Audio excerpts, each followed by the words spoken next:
सभी लोगों को प्रणाम। जय श्री राम। पहला नमस्कार। कैसे हैं आप सब लोग? आशा करते बढ़िया ही होंगे सबके सब। सभी लोगों को आज महालक्ष्मी, आज या कल सब कंफ्यूज हैं तो महालक्ष्मी दीपावली की बहुत हार्दिक शुभकामनाएं। आज हम आगे की कथा पढ़ेंगे जिसमें नल नील अब सेतु बनाने की तैयारी कर रहे हैं। तो सेतु बंध पर बड़ी भीड़ हुई। तब कुछ वानर आकाश मार्ग में उड़कर चले, बहुत तेरे जलचर जीवों पर चढ़कर पार करने लगे। दोनों भाई ऐसे कौतुक देखकर हंसे। तब कृपालु रामचंद्र जी चले, सेना समेत रघुनाथ जी पार जा उतरे। बानर सेनापतियों की इतनी भीड़ थी कि कहीं नहीं जा सकती। समुद्र के पार प्रभु ने डेरा किया। सब बानरों को आज्ञा दी कि तुम सब जाकर फल फूल खाओ। सुनते ही रीछ बानर इधर उधर दौड़ गए। श्री राम जी के हित के लिए सब वृक्ष ऋतु कुऋतु छोड़कर फल उठे। रीछ बानर मीठे मीठे फल खाकर वृक्षों को हिलाने लगे। वे पहाड़ों के शिखर उखाड़कर लंका की ओर फेंकने लगे। घूमते हुए जहां कहीं राक्षसों को पाते, सब उसे घिरकर खूब नाच नचाते, दांतों से उनके नाक कान काट लेते। फिर जब वह रामचंद्र जी का सुयस कहते तब उसे जाने देते। फिर राक्षसों के नाक कान काट दिए, जिन्होंने जाकर सब बातें रावण से कही। समुद्र पर सेतु बंध गया।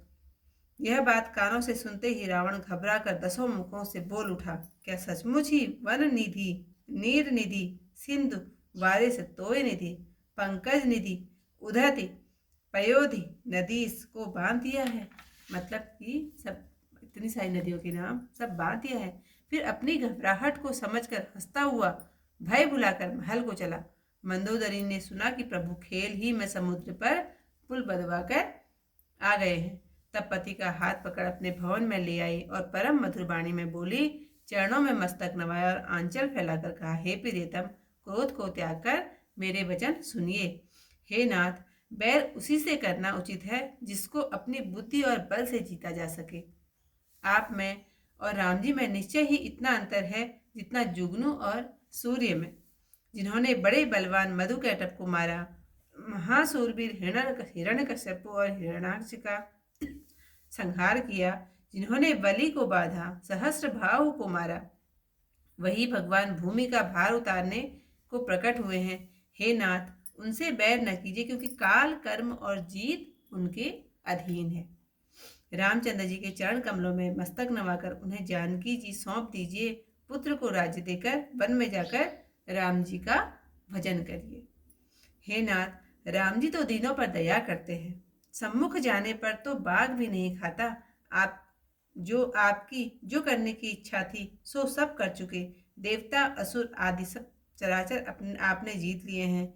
हे दसमुख, संत जन यह नीति बतलाते हैं कि राजा चौथे पन में उनको वन को जावे। मतलब कि जब गृहस्थ आश्रम, वानप्रस्थ आश्रम, लास्ट होता है संन्यास आश्रम में, आदमी जब अपने सब का सारे कर्म कर लेता है तो वन को चला जाता है। तो हे स्वामी, वन में जाकर उनका भजन करिए जो संसार को उत्पन्न, पालन और संहार करने वाले हैं। वही श्री राम जी शरणागत पर प्रेम करने वाले हैं। हे नाथ, सब ममता छोड़कर उन्हीं को भजिए जिनके लिए श्रेष्ठ मुनि लोग अनेकों यत्न करते हैं। राजा लोग राज्य छोड़कर वैरागी हो जाते हैं। वही कौशलनाथ श्री रामचंद्र जी आप पर कृपा करने आए हैं। हे प्रियतम, जो आप मेरी इस शिक्षा को मानो तो तीनों लोकों में आपका उत्तम यश फैल जाएगा। ऐसा कहकर आंखों में जल भरकर कांपते हुए शरीर के से चरण पकड़ लिए। हे नाथ, प्रभु का भजन करिए जिससे मेरा सुहाग अचल हो जाए।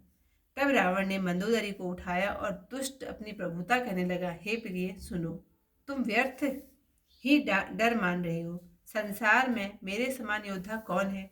मैंने अपनी 10 भुजाओं के बल से वरुण, कुबेर, पवन, यम, काल और सब दिक्पालों को जीत लिया है। देवता, दैत्य, मनुष्य सभी मेरे बस में हैं। फिर किस कारण से तुम्हें ऐसा भय उत्पन्न हुआ है?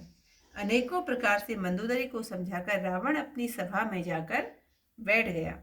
मंदोदरी ने अपने हृदय में जान लिया कि काल के वश होने से इसे अभिमान उत्पन्न हो गया है।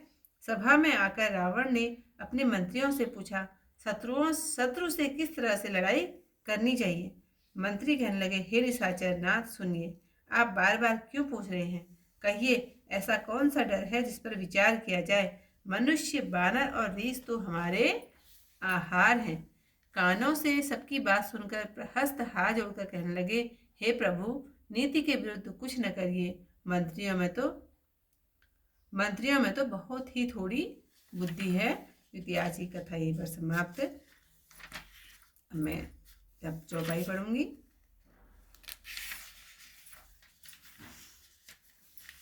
अस कौतुक बिलो की दो भाई, बिहसी चले कृपाल रघुराई। सेन सहित उतरे रघुवीरा, कहीं न जाए कपि जूथ पवीरा। सिंधु पार प्रभु डेरा कीन्हा, सकल कपिन कहियो आय सुदीना। खाहु जाए फल मूल सुहाए, सुनत भालु कपि जहत धाये। सब तरु फरे राम हित लागी, रीत और कुरित काल त्यागी। खाही मधुर पल बिटप हलावई, लंकासन मुख शिखर चलावई। जहाँ कहूँ फिरत निशाचर पावई, घेरी सकल बहु नाच नचावई। दसन निकाट नासिका काना, कहीं प्रभु सुर सुदेही तब जाना। जिन कर नासा कान निपाता, तिन रावण ही कहीं सब बाता। सुनत सवन बारिधि बंधाना, दस मुख बोली उठा अकुलाना। बांध्यो वन निधि नीर निधि, जलधि सिंधु बारीसा। सत्य तोय निधि कंपति, उदति पयोधि नदीसा। निज विकलता विचारी बहोरी, बिहसी गए हूँ ग्रह करि भय भोरी। मंदोदरी सुनियो प्रभु आयो, कौतुक ही पदोति बधायो। कर गही पति ही भवन निजानी, बोली परम मनोहर वाणी। चरण नाई सिरु अंचल रूपा, सुनहु वचन प्रिय परिहरि कोपा। नाथ बयरो कीजे ताहि सो, बुद्धि बल साकिय जीति जाहि सो। तुम ही रघुपति अंतर कैसा, खलु खद्योत दिन करहि जैसा। अति बल मधु कैटभ जिहि मारे, महावीर दिसि दूत संहारे। जहि बलिवादि सहज भुज मारा, सोई अवतर्यो हरन मही भारा। तासु विरोध न कीजिए नाथा, काल करम जीव जाके हाथा। राम ही सौंपी जानकी, नाली नायक मद पद माथा। सुत कहु राज समर्पि वन, जाय भजिय रघुनाथ। नाथ दीन दयाल रघुराई, बाकहु सन्मुख गए न खाई। चाहिए करन सो सब कर बीते, तुम सुर असुर चराचर जीते। संत कहाई अति नीति दसानन, चौथे पन जाय निप कानन। तासु भजन कीजिए जह भ्राता, जो करता पालक संहरता। सोई रघुवीर प्रत अनुरागी, भजौ नाथ ममता सब त्यागी। मुनिवर जतनु करहि जेहि लागी, भूप राजु तजि होय विरागी। सोई कौशलाधीश रघुराया, आयउ करन तोहि कर दाया। जो पिय मानहु मोर सिखावन, सुरसु होय तिहु पुर अति पावन। अस कहि नयन नीर भरी, गही पद कंपित गात। नाथ भजत रघुनाथहि, अचल होय गही बात। तब रावण मधु मय सुता उठाई, कहे लाग खल निज प्रभुताई। सुनते प्रिया प्रथा भय माना, जग जोधा को मोहि समाना। वरुण कुबेर पवन जम काला, भुजबल जीते सकल दिगपाला। देव धनुज नर सब बस मोरे, कवन हेतु उपजा भय तोरे। नाना विदित ही कहे सि बुझाई, सभा बहोरी बैठ सो जाई। मंदोदरी हृदय अस जाना, काल वैसे उपजा अभिमाना। सभा आई मंत्रिन ते बूझा, करब कवन विधि रिपु में सहजूझा। कहीं सचिव सुन निश्चर नाहा, बार बार प्रभु पूछहु काहा। कहूँ कवन भय करिय विचारा, नरक विभालु आहार हमारा। सबके वचन सवन सुनी, कहा प्रशस्त कर जोरी।